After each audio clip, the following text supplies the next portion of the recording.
Hello, thank you for coming to the A to Z podcast. I'm Zach Jackson. My partner's Andre Knott. We're at Akron Jackson, at Dre Knott on most of your favorite social media platforms.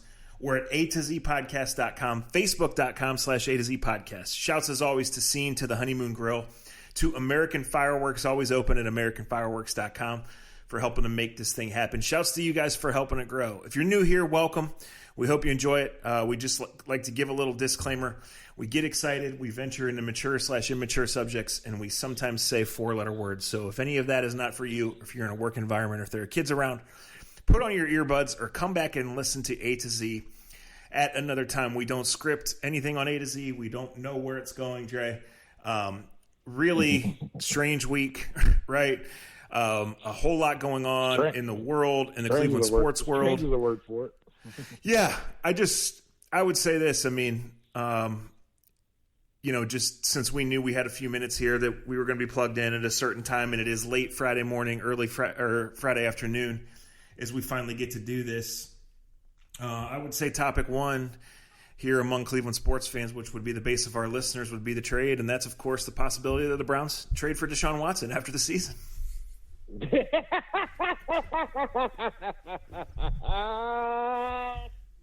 Boy, you ain't no good. What, did you want to start somewhere else? Do we disagree? Yeah.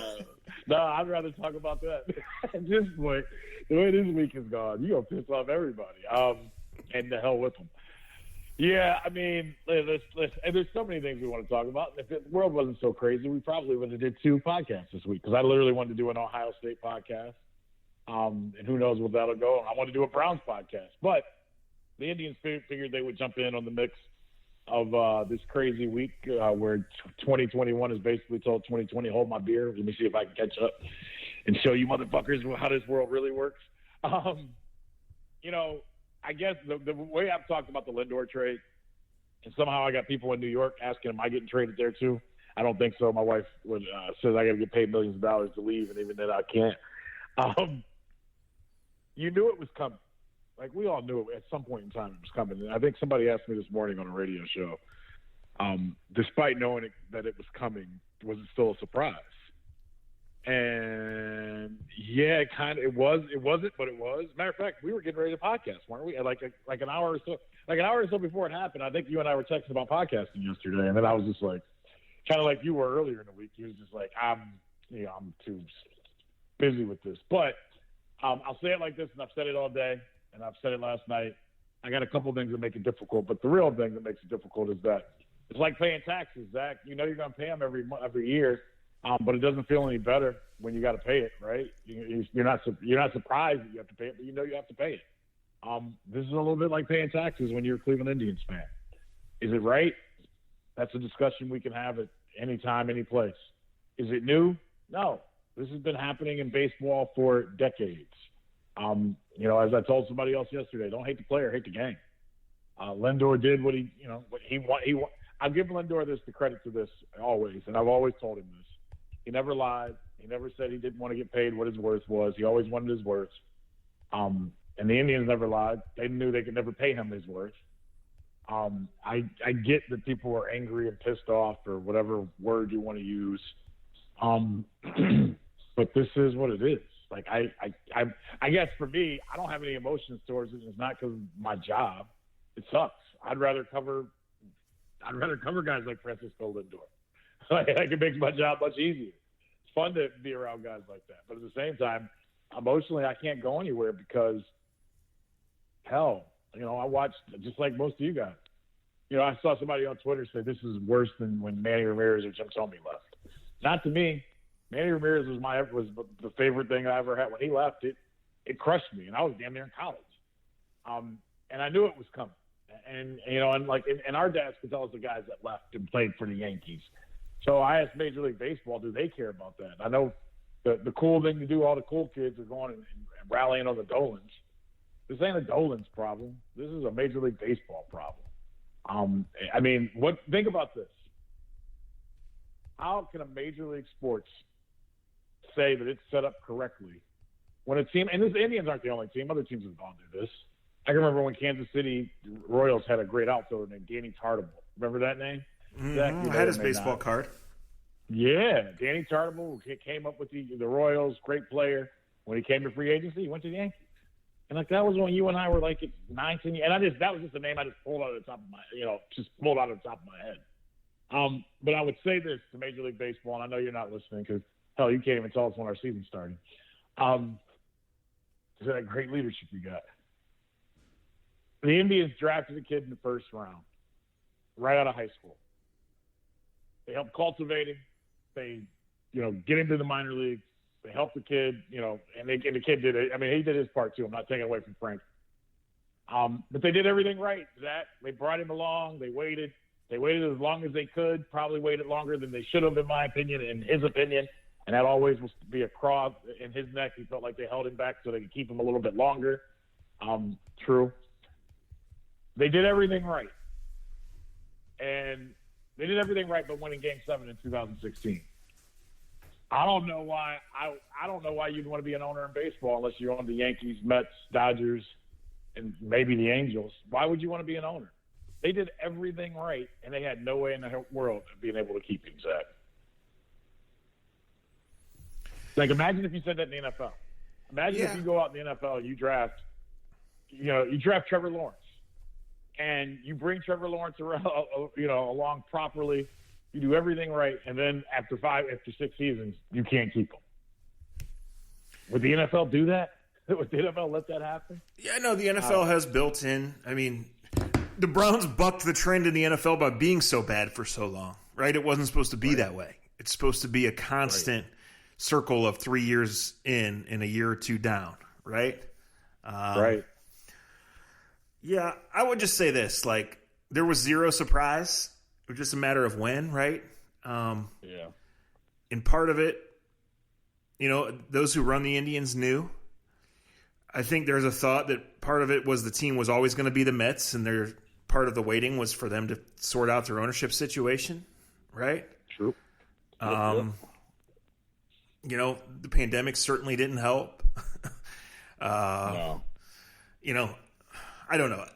I'm as casual an Indians observer as they can. My only thought would be I understand people are going to be upset and where they're going to point the finger, but like, to me, there's zero element of surprise in this thing. Right.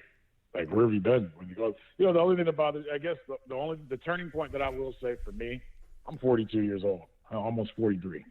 I get fat. I lose the weight. Get fat again. You guys know how it is. I got to get rid of these cookies that I ate all during Christmas. So I got another piece of equipment down in the basement I'm working out with. The only tough part right now is, I got an 8-year-old and a 6-year-old, and whether it's no matter, and look, my kids. Well, Uncle Z told AJ on the last podcast that he ain't seen Frankie no more. So he did. The problem is you got the wrong kid, wrong player. As you should have known, AJ's favorite player was Cookie, because he likes the name and he likes Cookie and he likes cookies. It makes perfect sense. And so yesterday, when this all went down, I was getting ready to podcast with you. I was doing some other work, doing some other stuff that I'm working on for some other things. And then a conference, and as you know, and this might happen during this podcast, then you get an email that you've got a conference call that you got to jump on. And then I had a TV show that I was supposed to be doing it. So as that was happening, and Jen knew what was going on, she was working, and the kids were like doing school, and they were having lunch. And she texted me from the room over, and she was like, should I tell the kids about the trade, or do you want to tell them? Like, how are we going to have this conversation with them? Jack, I've never had to do that. It was, you know what I mean? Like, I'm listening to Chris Antonetti talk. I'm taking notes from that. I'm writing down stuff that I'm going to want for later on, that I want to send my producer. And then my wife sends me that, and I'm in a trance. Like, okay, how do I explain this? Because explaining it to you and I, and explaining it to someone that listens to this podcast, for the most part, no matter whether they got an education on Facebook or they got an education at the local public school, they should have some idea and understanding of free agency and things of that nature, right?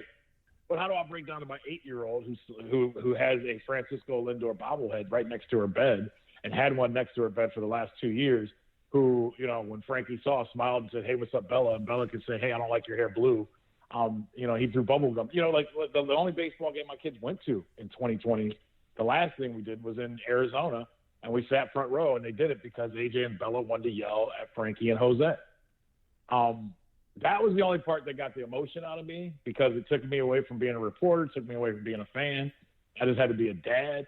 And being the dick that I am, as you know, after Isabella actually took it better than AJ, which was eye-opening, probably because we kind of prepped her on, Frankie's not going to be here forever. We told her when she put the bobblehead in the room, we're like, Frankie's not going to be an Indian, forever. And so she was like, okay. She goes, I'll find somebody else I really like. And AJ was just like, really? Cookie? No more Cookie? And I was like, well, he'll be around, just not with us. And he was just like, why? And it stumped me. It's like, how do I tell a 6-year-old? Well, the way baseball works, they're saving money, son. And I might do the same thing if you keep eating all my damn cookies. It's odd. And at the end, I told him, well, welcome to being. It's just kind of like the story you told about the jersey, about the Naquin jersey. It's the same story. It's like, welcome to being a Cleveland sports fan, kids. Yeah. It's now legit. You're emotionally in. I'd prefer to talk about two teams that have never had issues paying players, and that's Ohio State and Alabama. Can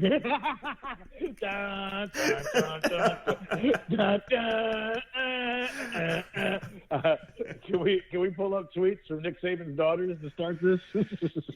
Yeah, I mean, I hate when that shit happens, right? Look, it's a really interesting game. The state of college football, and going back really 5 weeks now, right? There's been a lot of bitching. But college football continues to thrive, Is it ideal, right, that there's 3.5 teams every year that can realistically win it? They get all the players. They drive all of everything. No. Is the game still good? Yes. Are lots of people making money? Is the game growing? Is the game on TV? Are kids everywhere still wanting these scholarships and wanting to play even at the other 126 schools? Yeah. The reality is when it comes to this, I love Luke Fickell. I love Marcus Freeman. I love the whole story. Cincinnati does not belong in the college football playoff. A 6-team playoff, an 8-team playoff, a 4-team playoff. They don't belong. They don't. Alabama would beat them by 50 fucking points. There'd be no interest in the game. There'd be nothing gained from that for either side. All right, let me play the other side. What is the difference of what they did to Notre Dame? Somebody's got to be that fourth team. Right. No. Who else is playing? Who else is playing with Alabama? See, I think that's a bad example. I mean, Alabama. You're right, but I'm going to do this argument. No, that's fine. Alabama, like, who else could have been there? And I'll say this. Cincinnati probably should have beat Georgia. Yeah. Did you right? I mean, definitely. They made a tactical error. They made an all-time strategy fuck up. Yes. Yes, exactly. And just a year ago, we were saying Georgia was one of the teams that could compete with Alabama.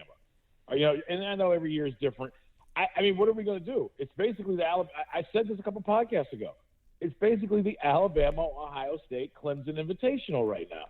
Mm-hmm. So, I mean, if you want to generate more money and possibly have it, the thing is this. Football, unlike basketball, you can't have a Cinderella. There's going to be no 10th, there's going to be no Villanova in the 86 or 80, whatever year that was.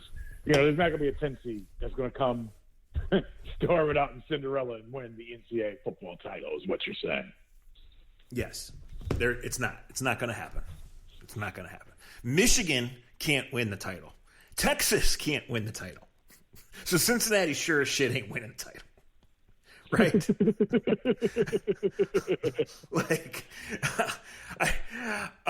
Getting to the game, because that's where I meant to go. I didn't even mean to go there, but I guess my thoughts have festered for a week. The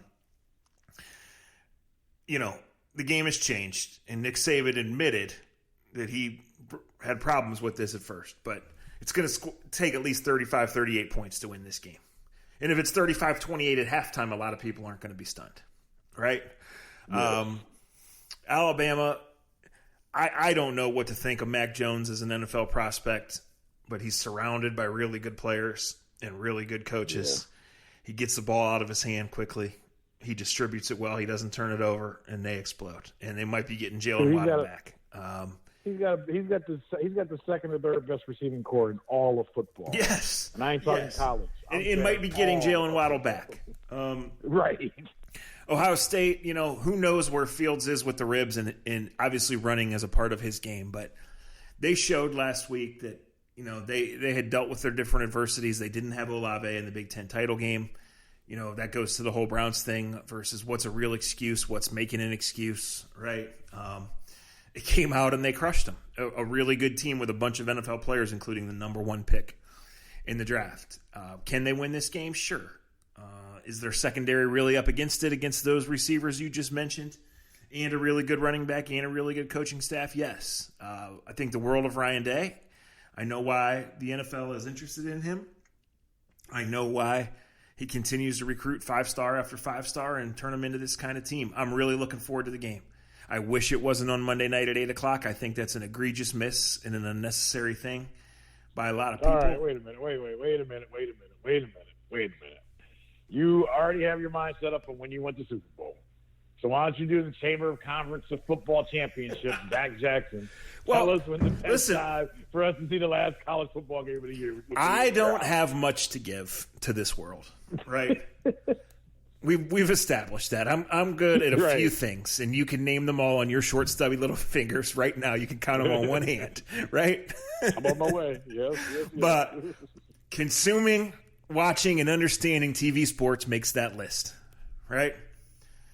And while the Super Bowl should be on Saturday, the college football national championship game should be on a Friday night, right? It should certainly not be on a Monday, jammed into an end of a weekend where people are hungover. I mean, I've actually kind of liked it the last couple of years when Ohio State hasn't been in. But of my friends that I talk to all the time, that I interact with, or at least used to before we were shutting our houses for 10 months, it's hard, right? It's really difficult to care to get into the whole national championship game. It doesn't need to be this way. Look, I know you can't drag it all the way through January because the best players have to get on with their lives, and there is this whole facade that these guys are student athletes and all of that shit. But there is no reason that you can't use next week for the build-up and play the game at 8:30 on Friday Eastern time on Friday night and let more people watch it and maximize the window that you got, whereas here it's just brushed under everything. It's stupid. It's short-sighted. Manchester-educated Mr. Jackson, I got to tell you, Friday night primetime is one of the worst and least watched times on television throughout America. I'm aware of this. So much so, this Friday at 8 o'clock, Andre Knott will be on Sports Time Ohio doing the Red Zone show that nobody will be watching. Nobody. Not even Donnie in fucking Paynesville will be watching. I think he's still trying to get back from Washington.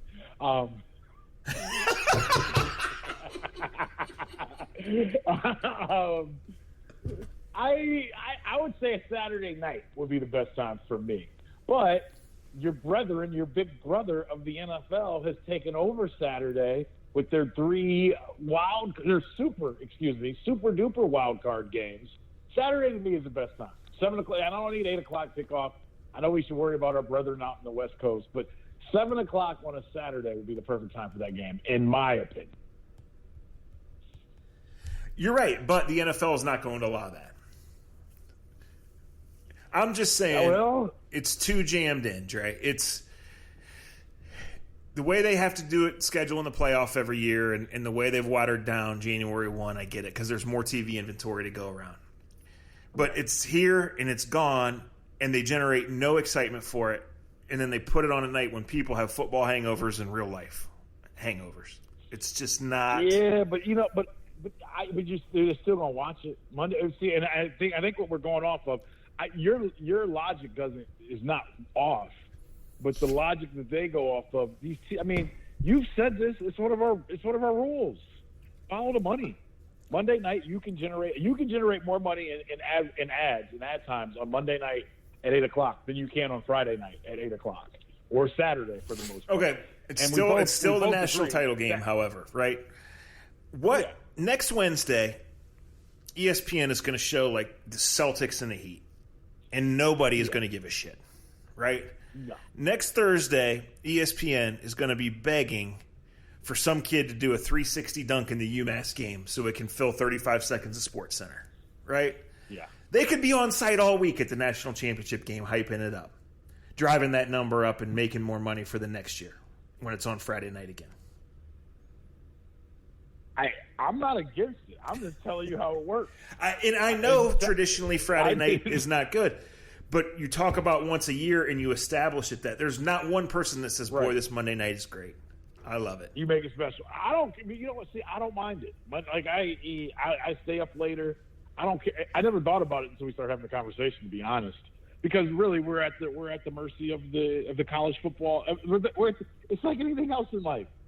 We're at the mercy of it. Even if your Super Bowl theory, and we can wait and when the Super Bowl should be played, you're dead on that. Like the Super Bowl one, you're dead on. I wholeheartedly 3,000% agree how the Super Bowl should go. This one, it's a money grab. And by the way, it's like the whole bowl system. If we want to do this the right way, and you know this and I know this, I have nothing against the bowls. I'm glad that they still have the bowls because, college kids deserve it. They deserve it. They deserve to have it. It's a great, we can talk about financially what it does for the conferences and what it does for the schools. You can talk about what it does for the next year for the school, for the young guys that get to practice and play. Hell, what was the game that I watched and all the guys that left and all the younger guys came in and brought it? It was a late night game. And when I think of it, was it last Saturday night? It doesn't matter. But there is something to all of that. But there is a way you can play all those bowls and you don't got to play them on January 1st, Zach. You could space it out and just make it, hey, the first weekend after the first, we're gonna do the Rose Bowl. They try to sell this pageantry still of and obviously with just how our world is right now, nobody's buying into the pageantry of shit. There wasn't even a Rose Bowl parade. To me, I would rather prefer. I know it's the national championship game. I would like a run up, and I would like NCAA to have give me a game on Saturday afternoon that leads into the national championship game. Give me the 3-4 teams playing at 4:00. Give me the two teams that lost to the two teams that are playing in the championship game. Give me a toilet bowl. Well, there are circumstances where they've had late bowl games, and it has been Kent State, South Alabama. Yeah. Right? Yeah. The calendar didn't allow that this year. We don't need to spend any more time on it. Look, it's going to be a great football game. Let me ask you this. Let me ask you something. Okay. Before we move on, I got to ask you this. Which matchup are you looking forward to most? I'm going to give a couple of things why Ohio State has a chance. Ohio State has a chance because Alabama center is hurt now. He's been there like 4 years, and he's really good. And the best part of Ohio State football has been their defensive line. I know it's not sexy, but the reason they're playing in this game, people that barely watched it and people that were flying back from Miami and didn't watch it, it was real simple. Ohio State kicked Clemson's butt on the line of scrimmage. They kicked their butt on the defensive line. The kid that got shot in the face just a couple months ago, you would never know it. He's been phenomenal. It's the weirdest Ohio State year ever because I know names, but I don't know every name like I used to. But I can tell you they got some boys up front that are pushing and pulling. The only way you beat Alabama, we can talk about all those stars and all those different things, is you have to win the line of scrimmage. Not many teams can do it. Can Ohio State push them around like they did when Ezekiel Elliott went nuts against them a couple of years ago is what it's going to come down to. And can they keep that? Because Alabama's changed and evolved a little bit since they lost to Ohio State, and they can throw the ball a little bit. He's got these unbelievable wide receivers. I don't know what you play coverage-wise because Sean Wade, I'm not here to kill you. I hope you're going to get your money, whether it's second round, first round, whatever. As I continue telling Zach and I continue telling other people that complain about him, yeah, he's probably not. He's not Deion Sanders. He's not Charles Woodson. He's not, you name the top corners in football. He's most likely best suited to play inside, and that's okay because as I tell Zach, Buster Screen has made about $50 million. He's in a really good slot. That's a hell of a statement right there, but it is. It's true. Mamas, really teach your sons to be slot cornerbacks. Right. Put the basketball down. Yes. There ain't no 6-foot power forwards, fool.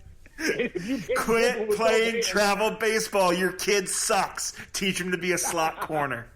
Okay, go ahead. Yeah, teach them to be a slot corner. They can make a lot of money. I saw Buster Screen chasing somebody down last week, and I just chuckled to myself. But he'll be on TV this weekend. He's with the Bears. Or is he with the Bears? Yeah, he's with the Bears. But I'll ask you this. I think Ohio State will be able to move the ball a little bit. I don't know if they'll be able to run it on them, but the cornerbacks for Alabama. You talked about Olave. Olave is a special talent. Not that, but he obviously just runs the perfect. Because I can't tell you one. Like if I asked you what's Chris Olave's best trait, what would you say? Route running. Is it route running? Right. And, yes, and I'm glad you said that because I don't think it's top end speed. Not saying he's slow. He's got good hands, but I think it is route running. And he's going to go against Patrick Surtain III, which I think is going to be a tremendous match. Like to me, that's one of those matchups. And I'm sure that's one of the matchups you watch, right, Zach? And the other corner for Alabama is pretty damn good too. But Olave versus Patrick Surtain, if Olave gets shut down, and we saw this when Olave didn't play, right? The offense for Ohio State, and I'm not saying he's the key figure of the Ohio State offense, but when Justin Fields is looking, he's looking for Olave most of the time. Oh, no doubt. No doubt about it. So if Surtain can take him out, and I know Wilson's a good player, and Wilson will be interesting. And I'll say this, and you can take it from wherever you want. Justin Fields was so gutsy in that Clemson game. And people aren't going to like this. I'm not sure he should have kept playing. And I'll admit something. As a father, I look at the game so much differently than I did as a guy that didn't have kids or a guy. And I had people attacking me on Twitter and saying different stuff. Man, I've been on these sidelines as a player, as a reporter, whatever you want to call it. I've been there, and I know what you're willing to say and what you're willing to do when you want to play, whether you're 19 years old or whether you're 29 years old. If I was Chris Fields' dad, I don't know if I would want him kept playing with what I saw the other. And I don't know what was hurting on him. You know, if it was just a bruise, okay. If it's just a bruise, I don't know the injury, but I know when I saw him Winston, and I know how he was acting afterwards, and I know usually how they make pain go away. I don't know if I want my 20, 21, 22-year-old son going through that, knowing what the rest of life is like. Because for everybody else that's watching, it's easy to say, well, he's going to make a ton of money, this and that. I've never thought this way, and I even talked to my dad about it. Chris Fields. Fields is one thing. 98% of these other guys don't make it to the NFL or don't have long careers. And taking shots and taking painkillers and shit like that, and the things that people take at certain times. Most of the guys I know that did that stuff and played during that stuff, that you don't know their names, they're just faceless names that you played on NCAA football with, they would probably never do that shit ever again if they had their choice, if they had the chances, if they knew what they knew today, is all I'll say. Yeah. It's Haskell Garrett, the defensive lineman who got shot in the face. Yes. And I'll ask you to hold that thought for one reason as we transition here to the Browns. The Browns faced a difficult task at full strength. I mean, guys, they've won in Heinz Field one time. It opened in 2001, right? The Steelers didn't play their guys last week. Difficult but not impossible if the Browns had all their dudes to go in there. They've lost their head coach. They've lost their Pro Bowl guard. They've lost their best safety. We don't know on their best corner. They haven't practiced all week. 7 guys, all regulars on the COVID list. 4 or 5 of them eligible to come off, although we don't know because they got to test out and they got to be ready physically and mentally to play, which we don't know. And if Denzel comes off, it'd be Sunday morning and no practice, although nobody's had any practice. The head coach is the play caller.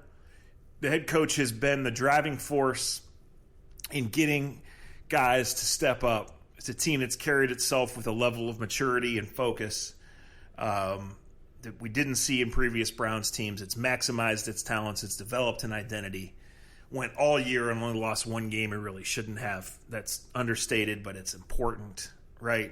I don't know if they're as good as the Steelers. They certainly earned their way in. This is unfair. The guy got shot in the face. You can't say that enough, right? You don't have your head coach for the playoffs, the guy who calls the plays, who's opened at various times, various doors to this offense, which is giving you a chance because your defense doesn't have a chance. The defense stinks.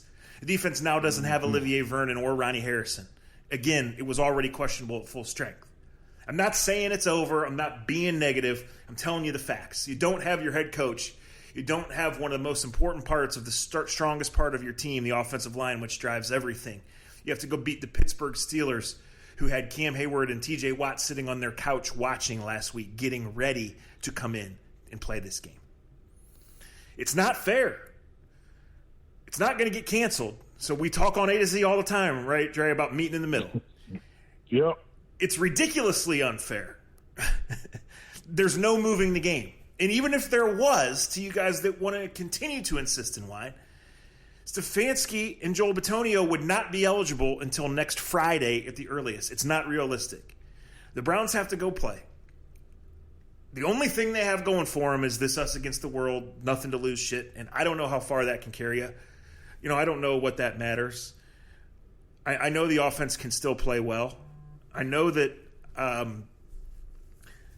Myles Garrett can dominate Alejandro Villanueva. I know he can. Will he? I don't know. Without Olivier Vernon on the other side, especially if the Steelers get the lead early, I think they just sit two tight ends outside of the tackle and let other people beat them all day, right? Throw one-on-one deep balls to Chase Claypool all day. Throw to Juju over the middle all day long. All day long. So all day. The Browns have had a great run. I don't know why this was construed as a wildly hot take earlier in the week when someone said it. They're up against it. And so, yes, the great players, the Nick Chubbs and the Myles Garretts and potentially the Denzel Wards, give them a chance. There have been many, many times the Browns have busted over to Heinz Field and haven't had a fucking chance. This isn't one of them. Most of the time. Yes. But what their chance was, wherever you want to debate what that percentage was, it has been cut in half. It has been cut by 80% of whatever that was by the circumstances. It's Friday at 12:30. The Browns haven't practiced yet. They still have 2 more testing days. Right? Like, well, let me. Well, I got to ask this.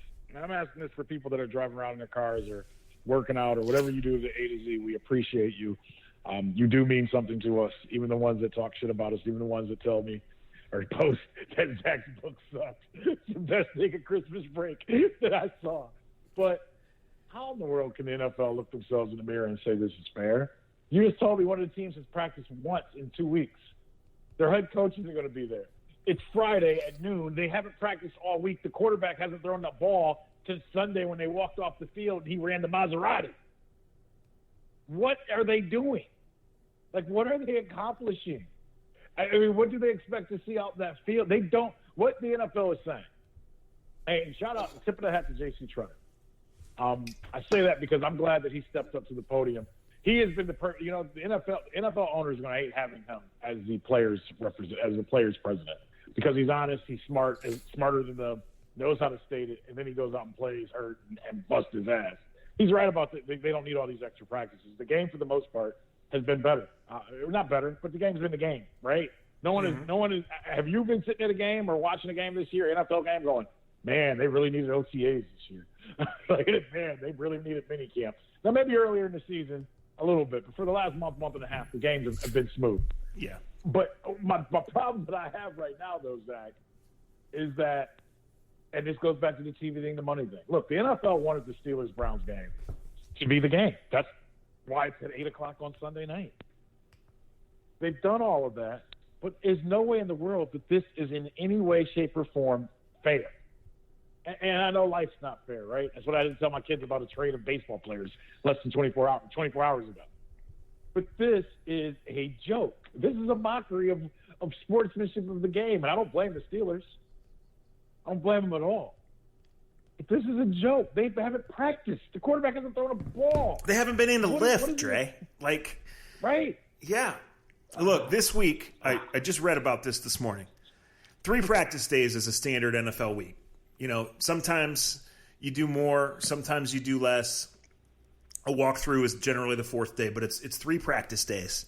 And that'd be 2 practices of, say, hour and 45, one of hour 15 to hour 25, one at most in pads. As the season goes on, more like 3 in shells, certainly 2 in shells every week.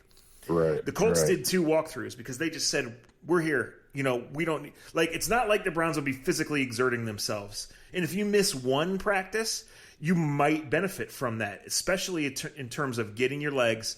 And the Browns, who were going to have a natural hangover from playing a playoff game last week, getting to celebrate it, right? And then having to reel themselves back in. But when you're talking Friday afternoon, and Baker Mayfield's at his kitchen table the way I am at mine right now. Right. You know? Right. And people say, well, there's no way he hasn't touched the football all week. Well, first of all, he said he did. I don't know what it matters. I mean, the point is, I don't think these guys are going out and getting together somewhere because the NFL is watching. Well, not only that, the virus is going around so bad around them, they're probably afraid to be around each other. No, and they should be. I mean, we've watched this go. We've watched this go from 2 weeks ago tomorrow, one player testing positive, to the season coming off the rails. Right. Well, the NFL keeps telling us that the virus isn't in the building.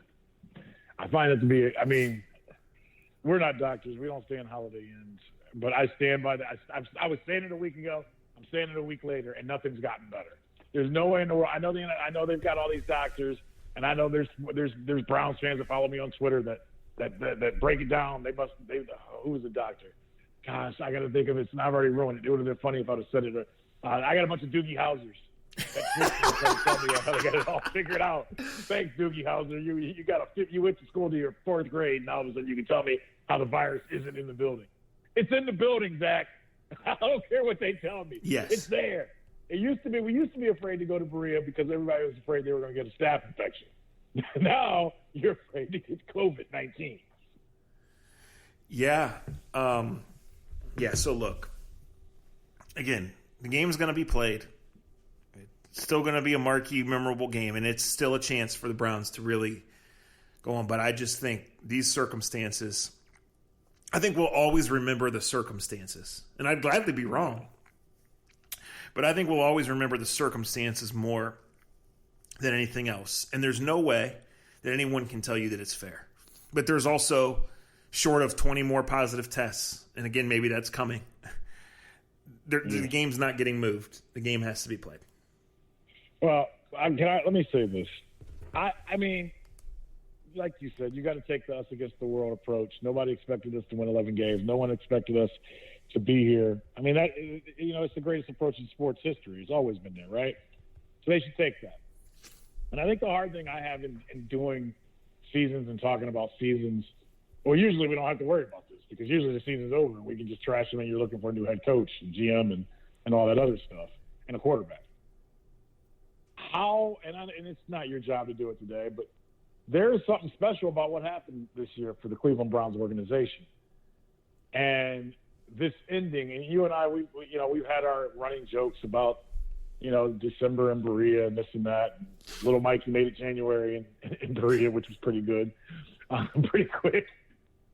I want to give them a legit write-off to the 2020 season. And this last 2 weeks, 3 weeks is going to make it difficult, Zach. And it shouldn't, but it does. How do you celebrate this team finally breaking through? You celebrate them finally, maybe finding their quarterback.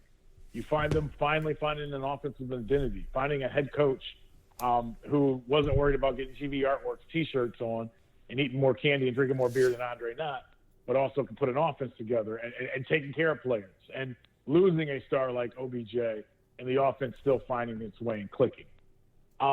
Defensively, I can't give nobody any credit except Miles.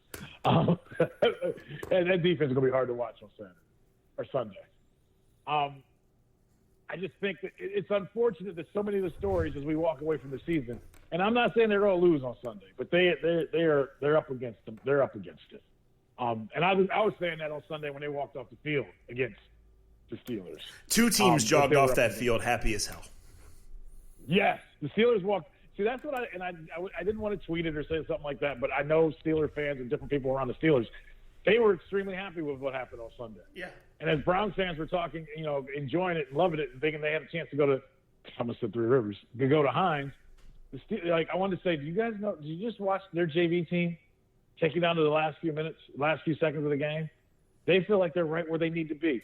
Now, the question, like one of the conversations I thought we would have this week, but we couldn't even celebrate this or enjoy this for 24 hours, was Stefanski playing chess and not checkers with his play calls last week? Like, how do you only get 14 carries?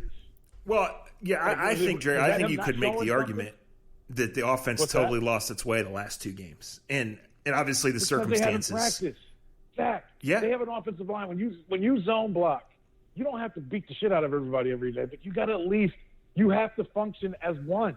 And you can tell that offensive line hasn't gelled. The gel they had when they were going good, Zach, that's out the door because they haven't practiced. Right. You can see it. And you have to gel in live speed reps, too. You have to go out and miss the guy to know that that's the one you have to hit, right? Like, right. You have to actually get the blitz where they try to get two guys after the same one, right, to know how to pick it up sometimes. Right? Yeah, you got two guys blitzing the A-gap. You got to be able to guard and the center have to be able to communicate and keep their bodies in the same way so they can communicate taking care of the A-gap and having the B-gap still covered. Now, you can do all the Zooms. You can do all the Zooms you want. You can't do that in a Zoom call. No, you're right. And I said right away, losing an offensive lineman, the way this line has played and the importance of this line to the run game, to everything. This line has been everything. You know, obviously guys have stepped up and the past game has opened up in the second half of the year. But the numbers when Teller's in and Teller's out tell the story, right? Yep. In Pittsburgh's front. Look, Dre, you named them all.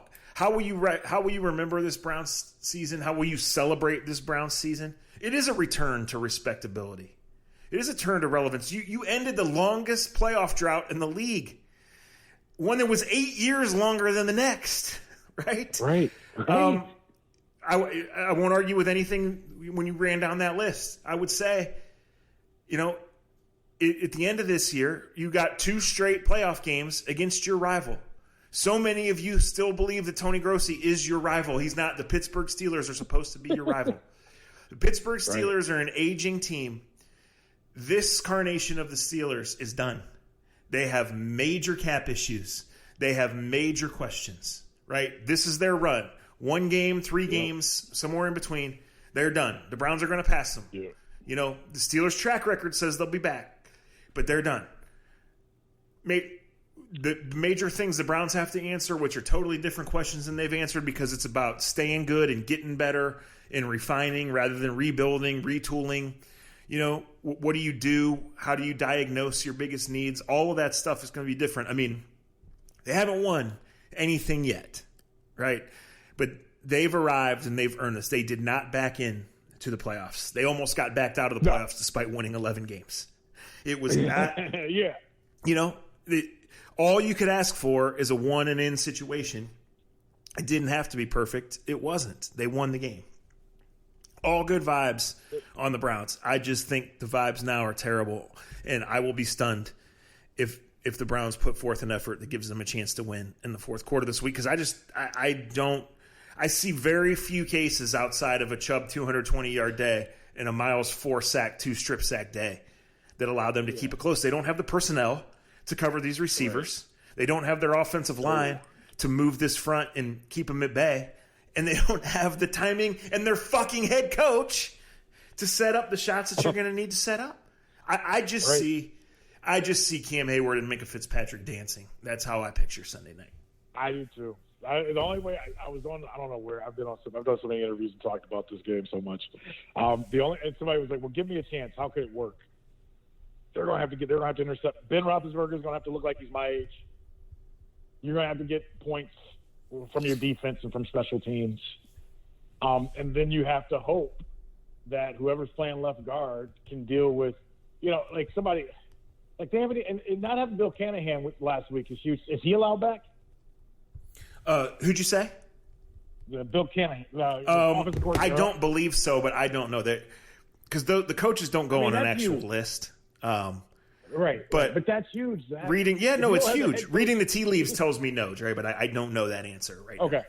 Okay, but you know, and like so, you got a guy that's going to play left guard that probably has never played there before, and you're going to put him in a playoff game, and you're going to put one of the strongest guys in the NFL. You know, like that whole situation is just bad at left guard. It's just bad, and you don't have the coaches to kind of figure it out or do something different or how to double team, because the goal would be.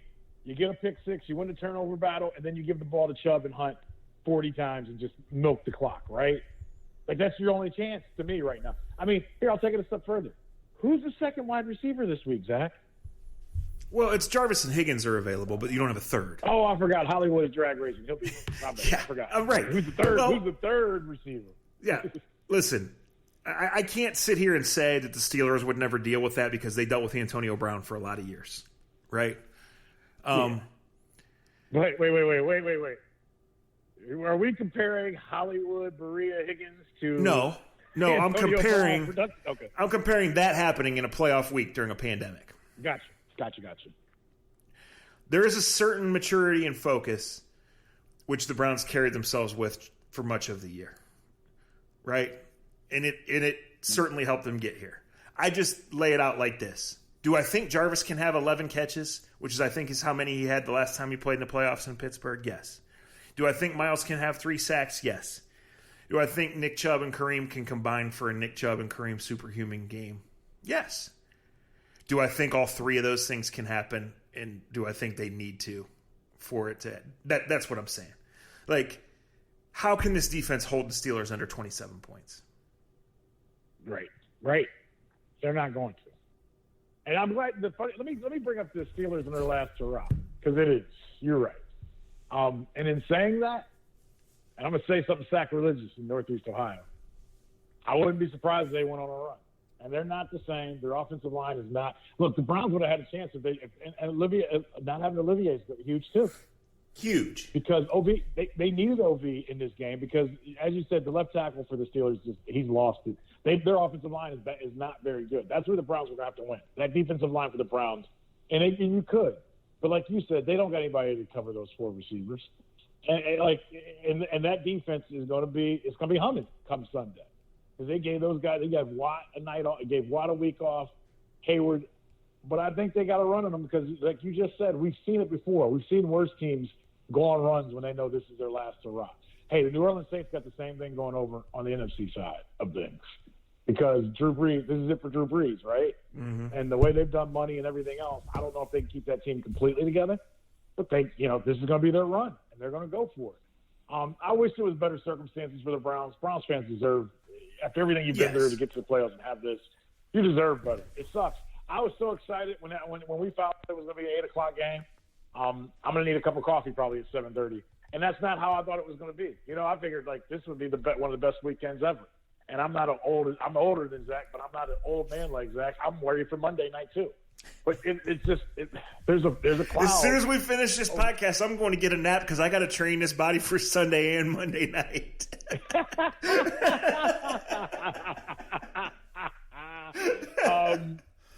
I just hope they keep it close. I hope that you don't have Al and Chris, talking about Turkey Jones or talking about stories of Terry Bradshaw by the fourth quarter. I hope that they can keep it a game. And that's where it sucks not to have your head coach because I don't know if Kevin Stefanski could do it. And maybe Van Pelt, I don't even know. Like, do they have the personnel to win this game with the personnel you have? You got to outthink them. There's the question of all things considered, can they keep it close? And then there's the question of, okay, they have. Now, how do they keep their composure? How do they stay in it? Right? Because even if you're sitting here disagreeing with us or calling us names or whatever, like, we know the margin of error is really thin for one team in this game Sunday because they're not going to have their dudes. This is just reality. This isn't catching somebody sleeping in October limping to the bye week. This is the playoffs. The Steelers got ready for this. The Steelers essentially clinched the playoffs on Thanksgiving. Then they hit a little rut. Then they had last week to get ready. They did not bring dudes to Cleveland. 5 dudes. Wow.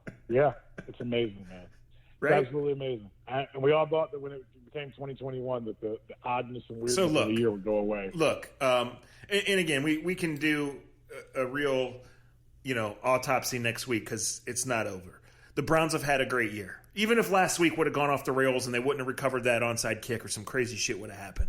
The Browns have had a great year. The Browns are headed in a certain direction. And frankly, you could make the case that the Browns played the best in the AFC North in the second half of the year. When you look at the first half of the year, that's huge progress. They're not the best. They're not the best. They're not the most dangerous. You could make the case that they played the best.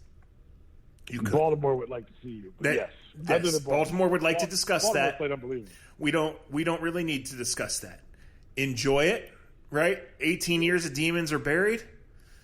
We're pretty confident they're not going to get up 17 and blow it. We know Butch Davis is not going to get to be one of the substitute coaches this week, so exhale on that. We'll see. The Browns are playing in the playoffs. The Buckeyes are playing for the national title. It's a really welcome distraction.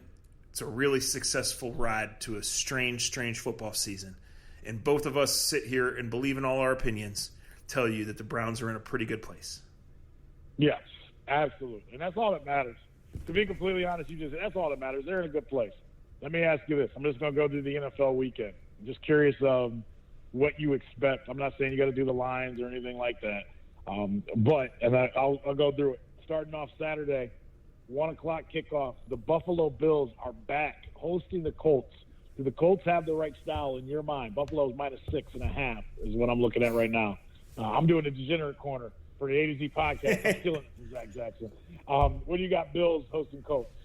Yeah, I think this will be a really good game. I think it'll be a really high-scoring game. I think the Bills will win. I just think Stephon Diggs and Josh Allen are making magic right now. And I think Allen's stat line will end up being crazy, and the Bills will win a 31-27, 34-27 type game. I like that. I saw somewhere, and I may be wrong, and I know if I am, you guys will tell me, but I saw somewhere that Josh Allen may have scored the most points in fantasy points this year. Yeah. Remember that, kids? Just saw that somewhere. And not only, you know what else? You mentioned what he and Diggs have done has been tremendous. But they've developed a decent tight end, and they've developed a really good running game that we don't even talk about with Moss. It's just weird that they've done it with not a ton of big names, but they've got something cooking in Buffalo that's pretty good. Well, Josh Allen he's taken a leap, right? They built around him, they kept the kid gloves on, and then all of a sudden this year they were off, and he's just really big and fast, and you have to defend every inch of the field because he can throw it there. Yeah, great point. And it sucks, I'll say it now, it sucks that there's an 8 o'clock game Sunday and Monday. It kills Ohio bars, Cleveland bars. I know some of you guys will have your own personal little parties and things like that, but it sucks for the bars and everything else. But as I say that because I think about a game in Buffalo and how much we've made fun of the Bills Mafia over the last 20 years as they do their WWE stunts and everything else. I've driven through that parking lot. I've actually tailgated there before, way back when Ricky Williams was a running back for the New Orleans Saints. I went to an opening day in Buffalo with a college buddy. My thoughts are with all you Buffalo people. You guys are like us, and I feel bad for the Bills Mafia because they would probably start tailgating right now. Right now. 1 o'clock kickoff. Right now. They really would. Yeah. 4 o'clock, 4:40 kickoff tomorrow. Seattle hosts the Rams. This is a matchup from the NFC West. It'll probably be a game that'll be within 2 to 3 points going into the fourth quarter. It is the 3-point favorite for Seattle since they're at home. No idea who the Rams will start at quarterback, but it's a playoff game. Rams defense is one of the best in the game. Seattle's defense is playing really well right now as well. Yeah, I really, because I've been in this Browns bubble, I really know nothing about Jared Goff's status.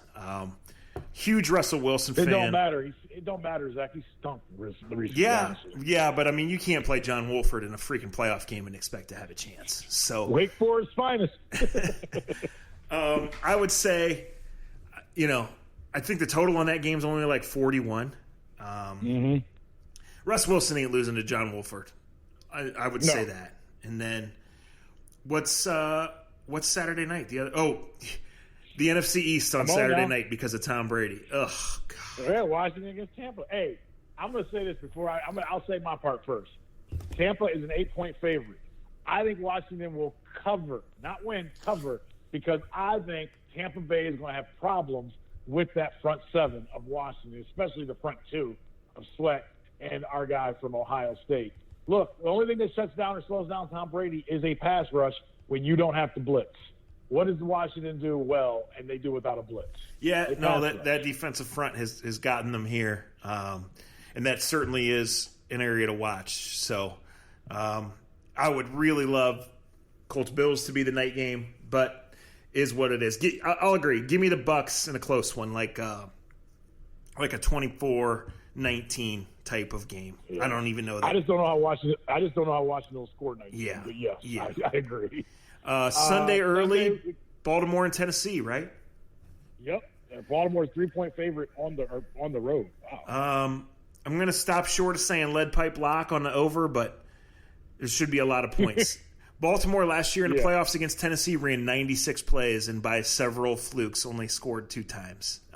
This Tennessee defense stinks, but they're really good on offense. They're at home. I'll take Baltimore 35-31. All right.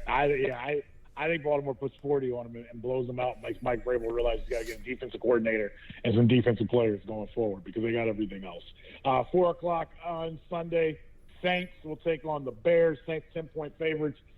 This is the Nickelodeon game.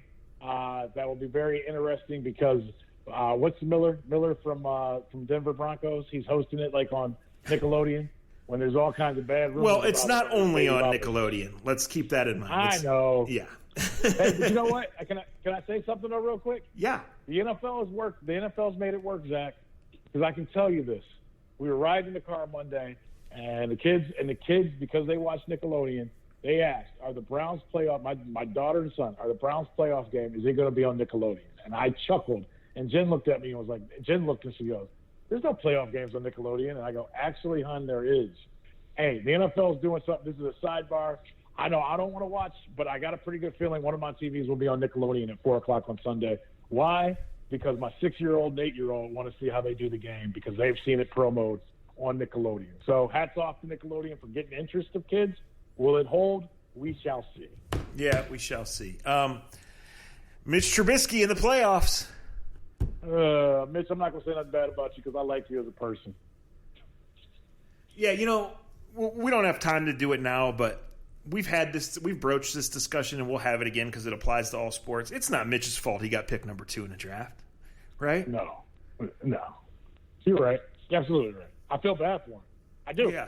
And when now, that being said, he sucks. Yeah, man. What's wrong with you? Well, I mean, if we're going to tell the truth, we're going to tell the truth.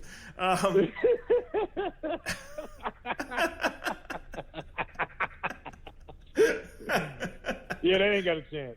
Stay healthy, Mitch. All right. We've already gone over Sunday night. Monday night, Buckeyes, Bama. What do you think? I want to take. I got to think with my brain. My brain says Ohio State keeps it close early, but I think there's too many motors for it.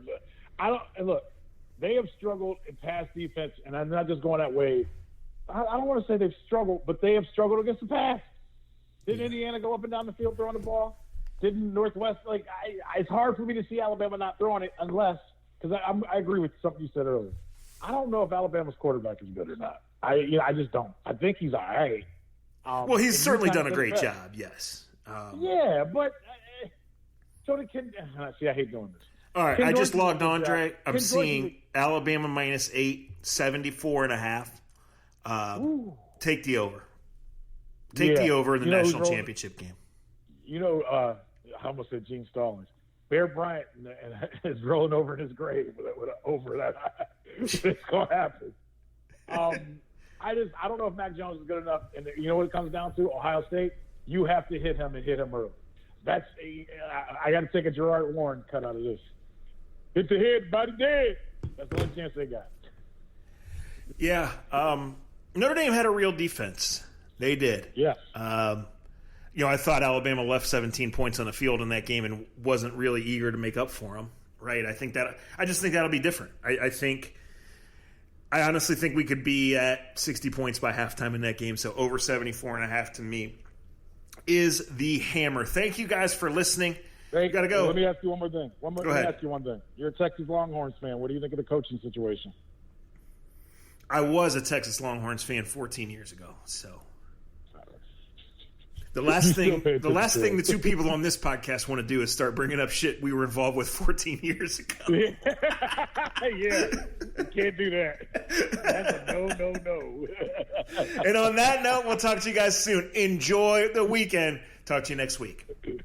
Konnichiwa.